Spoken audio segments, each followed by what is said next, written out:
welcome to Young Kizzy, the one YouTube channel.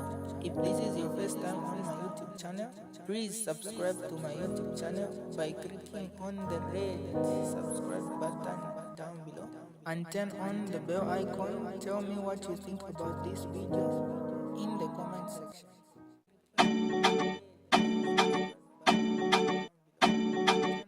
And how united is the Patriotic Front? And looking at how the Patriotic Front has been ever since you lost power in 2021, what are you going to do different this time around to make sure that you emerge victorious in the 2026 general election? Admire the resilience of Patriotic Front members. After everything they've been through, the assault, the persecution, the prosecution, the attempt to scatter the leadership, the attempt to steal the party, the heart of the PF is still there, beating and thriving very, very strongly.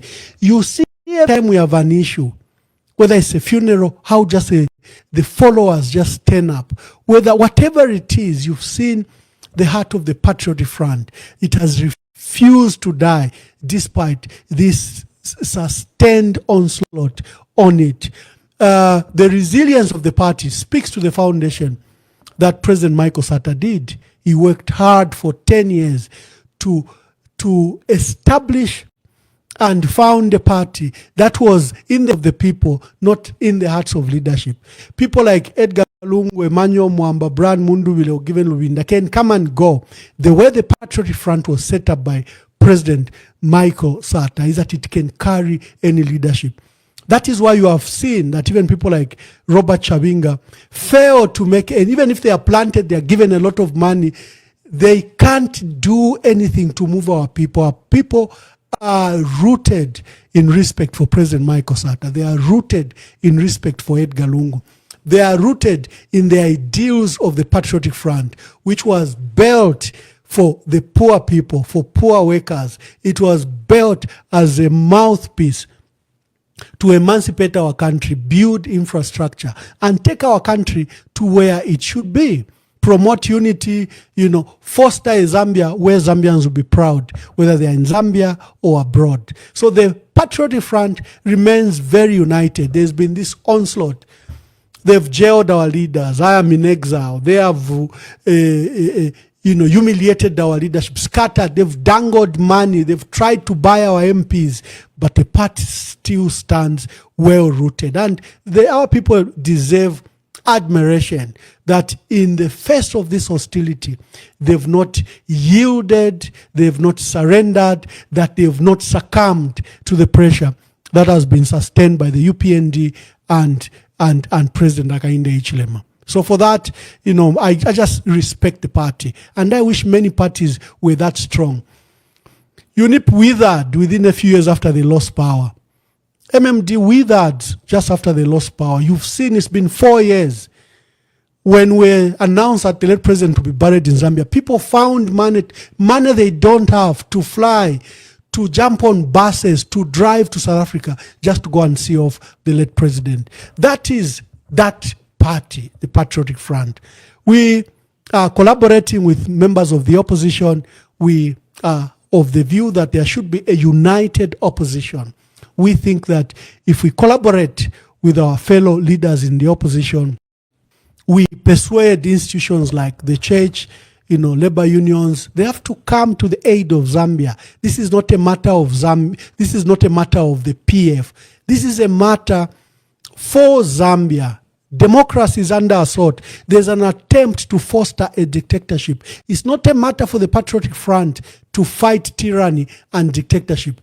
It has always been a core of the church, trade unions, the people, students, youths, who have always reclaimed when our country is veering off through the democratic path. If you look at what happened in 1964, young people, Kaunda was merely just turned 40, and his colleagues were 35, 36.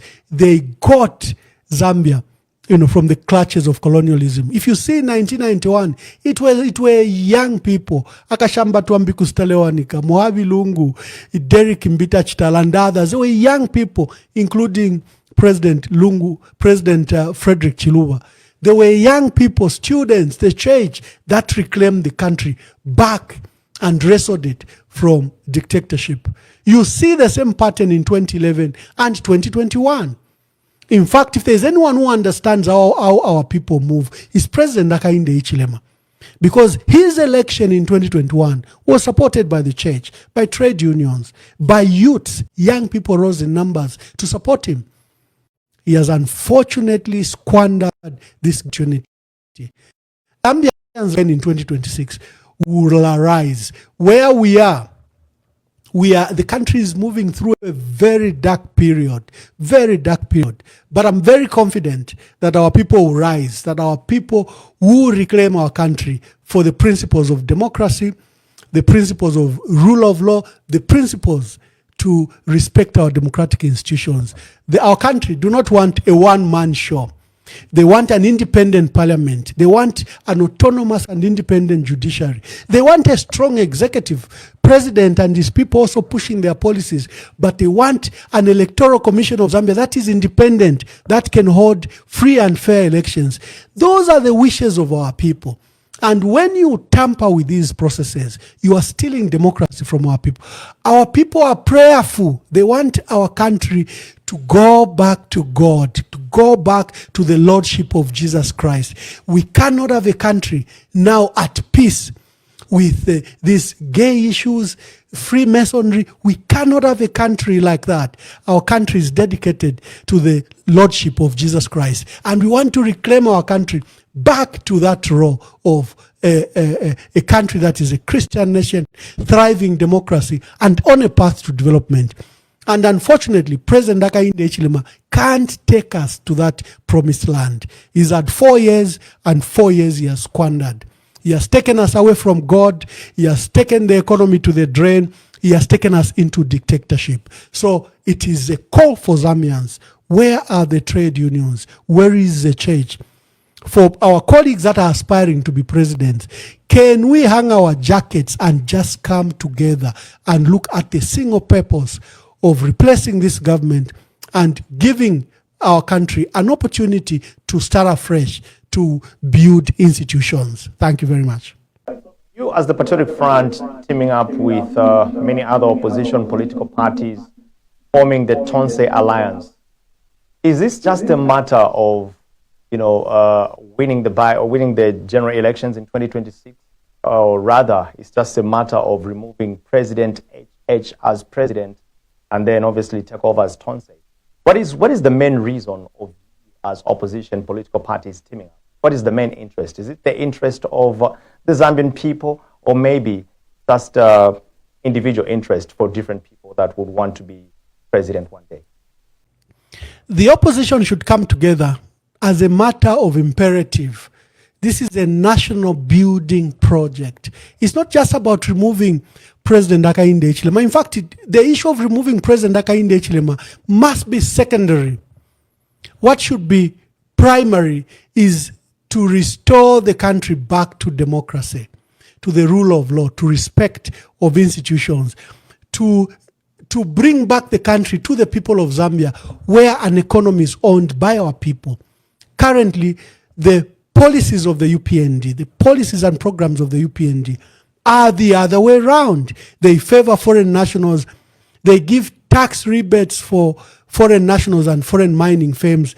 They give them export duty free. They can export our emeralds and our copper free of charge. They don't even have to smelt or process them in our country. You have a leadership that doesn't have the heart of our people at the center. What they have are commercial and business interests. In every sector they are making, they are exporting power while there is heavy load shedding in our country. Even the export of power is being done at the expense of ZESCO. They already announced the plan to export maize, even before they understand the deficits that we've had in the last 2-3 years. So you have a government that is undermining the spirit and will of our people. That is undermining the growth of our people. You have a government that promotes private and foreign interests as primary goals before they attend to the issue of our people. Even there are so-called programs that should attend to the people like CDF, social cash transfer, free education, are all a joke because they make little or no dent whatsoever to the ambitions. If we have to be as ambitious as China, where you take up to almost half the population, from poverty, extreme poverty, to a middle class, the ambitions must be higher. The commitment and expenditure to issues that alleviate poverty could be higher. What we have seen is corruption at Ministry of Health, corruption at every sector. What we have seen is a country and an economy in private hands, and the very little that is left for public sector is stolen. Literally there's just theft going on, a kind of plunder we haven't seen in many, many decades. So our country is at a perilous situation, and therefore the unity of the opposition becomes an imperative. You cannot gamble with it. You just have to embrace it. And we are not fighting President Hakainde Hichilema. We are fighting his leadership style that favors foreigners, that fosters a dictatorship, that destroys our democratic institutions like the judiciary, ECZ, National Assembly, the Zambia police and law enforcement agencies. You cannot weaponize a system tailored against your opponents, tailored against the people. That is not a leader who should last a minute more in office. As we bring this interview to a close, let's talk about the future of Tonse Alliance. Now that the chairman for Tonse Alliance, former President Edgar Chagwa Lungu, what is next for Tonse Alliance? Who do we see becoming the next chairperson? And obviously, do we see someone from the PF, considering that the PF is the biggest party in the Tonse Alliance? Do we see someone from the PF taking over the chairmanship again? Ruben, you will remember that when President Edgar Lungu helped form United Kwacha Alliance, UKA, and problems emerged in UKA, and the breakaway formed Tonse, he attended Tonse and brought the PF back into Tonse. But there's one cardinal issue, if you remember. He refused to withdraw the membership of PF from UKA. The aspect by the Patriotic Front and the overview is that we should bring the opposition together. Tonse, UKA, and any other alliances and political parties outside any of these alliances must be brought together. That was the goal of President Edgar Lungu. He refused that we should withdraw from UKA. He refused. Whatever UKA said, we never wrote a letter of withdrawal. It was very simple. President Edgar Lungu was focused not on one alliance. He wanted all the opposition who had sincere desire to reclaim, power from this dictatorship, that they should work together. And that is why you saw that President Lungu kept on imploring on others to join Tonse. And if they couldn't join Tonse, they should find the mechanisms in which they could work with Tonse. He still reached out to political leaders who were even outside either Tonse or UKA. You remember that he went to see Edith Nawakwi, who was in Tonse before she passed on.